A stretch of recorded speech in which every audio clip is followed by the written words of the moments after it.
every country's got to control the borders. We have to control the borders. Our first headliner of the morning, as Joe kept alluding to, J.P. Morgan CEO Jamie Dimon is here. There's about 100 things we want to talk to you about, and it's nice to see you, sir. Great to be here again. But I'll tell you where I want to start, because I see that you have the Ukrainian flag there on your lapel, and you spent some time with President Zelensky yesterday. I did. Tell us about that meeting. You know, he came and met with a bunch of first of all, thrilled to be here, all of you and around the world. You know, he came and met with a bunch of business leaders and people who can help think about refinancing the redevelopment of Ukraine after this terrible war is ended. So they're starting to think ahead. So a lot of people, how you set up structures and stuff like that. But you know, my heart goes out to the guy. I mean, people forget that every day he wakes up in the morning, there's a 600-mile front.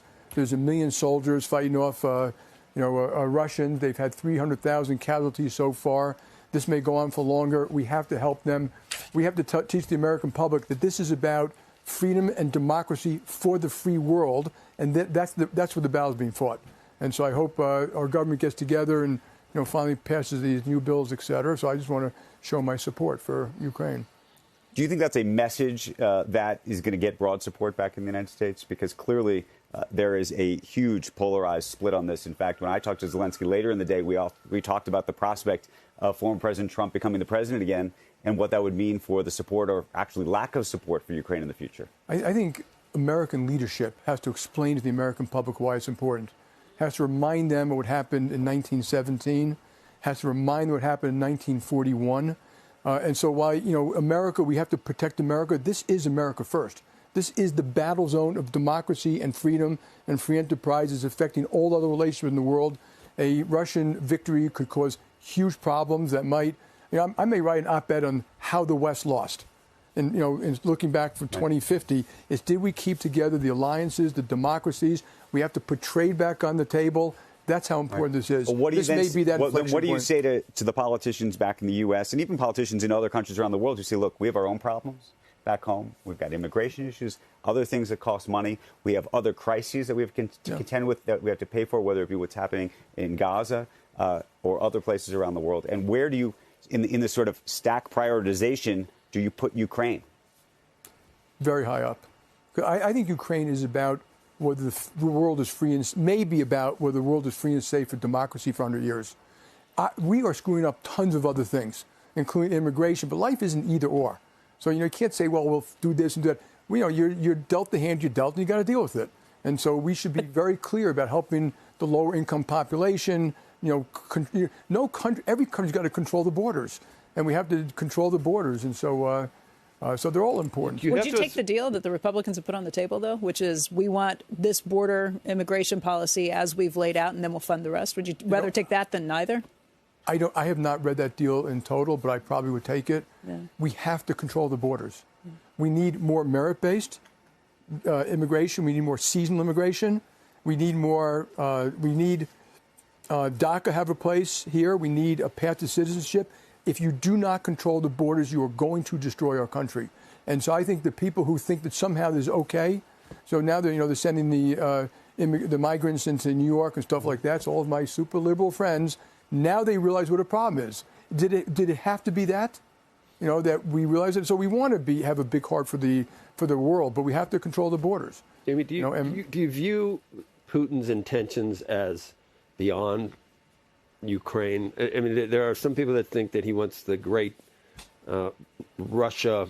He feels like it's been, I don't want to say castrated, but it's certainly not the Soviet Union anymore, Mother Russia. So he wants to bring some of that back. You don't think that there's certain parts that he would stop? You think Poland's next? You think that there are larger intentions that are going to come? Because that almost a domino there, because we've had those. Yeah, I would notions. Defer a little bit to people like Condi Rice and Bob Gates and all these folks who are experts.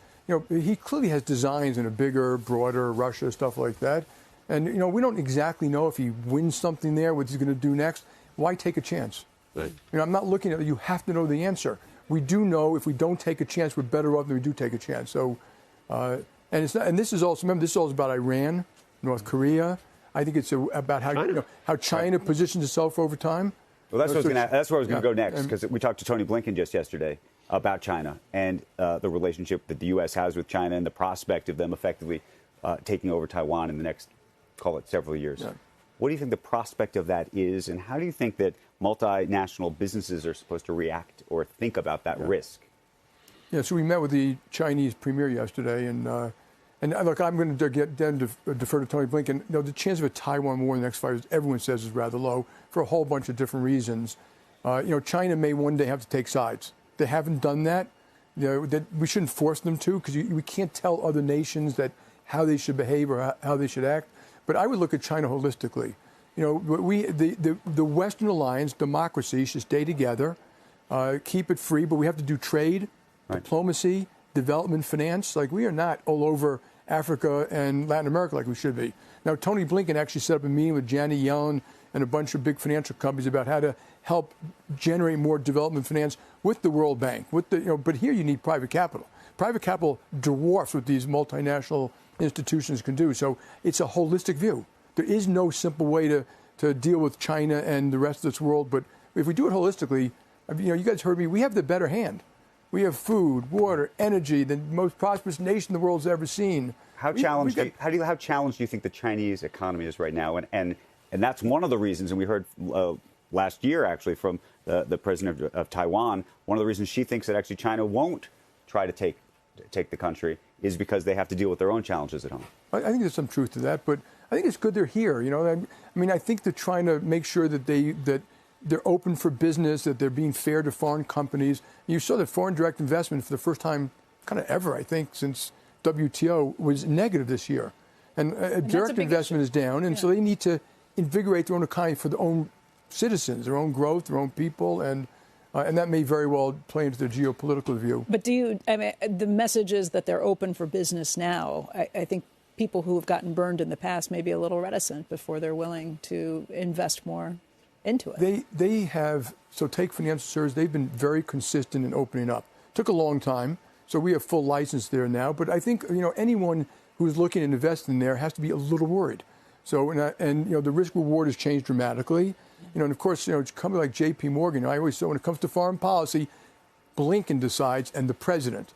I salute. I'm an American patriot, but they want us there. They're not asking American companies to leave. And being a premier bank in China helps us educate the government. It helps us educate the world about China. We bank, I'm going to say, 1,000 multinationals in China. So we obviously got to be very careful. And the laws have changed, and we have to change with the laws, both in China and America. And we're actively doing that.